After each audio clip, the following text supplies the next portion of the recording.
So, we're going to be taking a look at Evil Genius 2 in this video. I'm going to be doing a review on it, and the main reason is because if you are interested in this game right now, go and grab it on Steam. The reason I picked this one up and had a look at it is because it's currently 90% off. It's going to cost you £5.50 for the deluxe edition that comes with a bunch of DLC. I think the base game's like £3.50. It's going to cost you like $5-6 to get your hands on this game. And this game is 4 years old at this point. But that's the main reason I'm doing this video, and I wanted to let you guys know straight away there is a massive 90% discount on it, so not sponsored or anything like that. But what Evil Genius 2 is about is you start off with pretty much nothing. You are just this evil genius, and what you have to do is basically expand your operations to become a world leader. Your goal is to take over the world, and you start off with the very basics. You have to put down a barracks so that your minions can sleep and things like that, and you make progress through the game to the point where you are hiring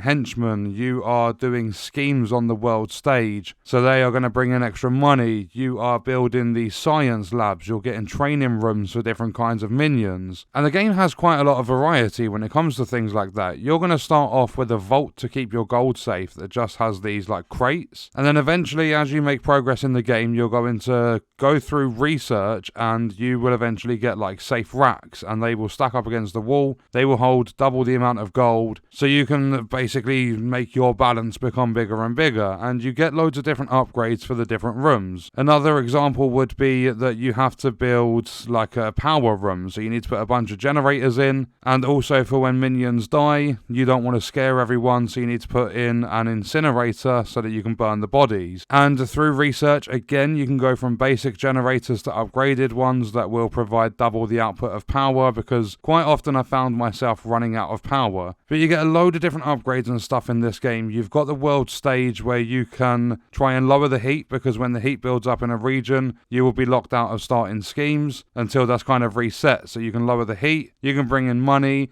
you can find new types of minions. Because you've got a main story in this game, then you've got side stories for the henchmen and stuff later on. And you've also got optional objectives and stuff. Like they might say, construct 10 lots of lockers in your barracks, and we'll give you an extra $2,500, like gold or whatever. And I really like it because it mixes a world map with doing all your schemes and stuff, along with sort of base building. You are building up your lair in your sort of journey to becoming the leader of the world, someone that's overtaken the world. And something I found really funny in this game is that you are an evil genius, and in order to keep some of your minions sort of going at it, you can have witnesses and you can shoot some of your own minions in the head. You can execute them right there in front of your other minions to give them a warning and say, if you don't pull your finger out and do your job, you could be next in the firing line. But it's not just as simple as doing some schemes on the world map and building up your lair. You will also have these investigators that try and break in, and you've got to choose whether you want to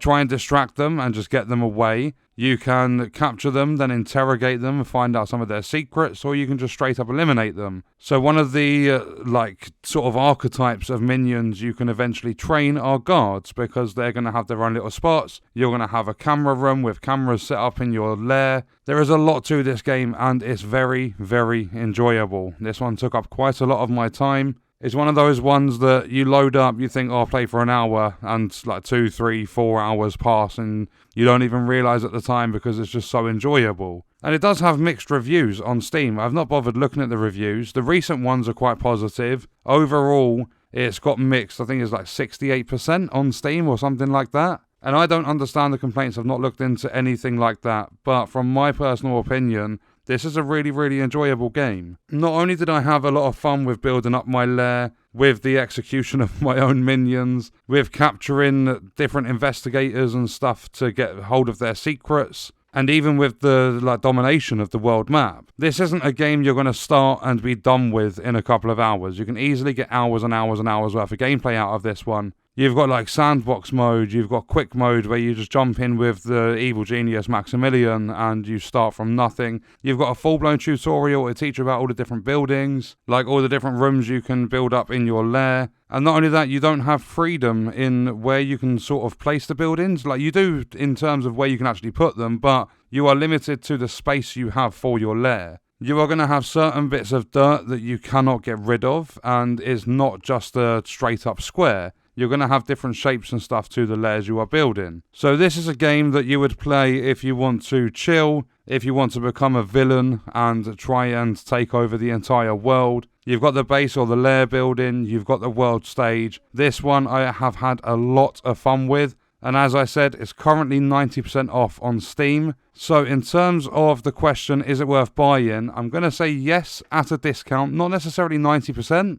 but for like 35, 40 quid, whatever it is they're charging full price, I would say not so much. This is a game, especially because it's 4 years old at this point, this is a game that I would only pick up on sale, but I'm so glad I did get it, because I had it on my wish list when it first released, and I just never picked it up, never really saw any interest in it, and then they come out with a discount a few years later. So yeah, even if it's just a little bit cheaper than its full price, let's say 20, 30, 40% off, I'd still grab it at that price. So to answer the question, is it worth buying? I'm going to say a massive yes. I've had a lot of fun with this game. And what we are going to do is leave that video there. I will see you guys in the next one. I hope you enjoyed it.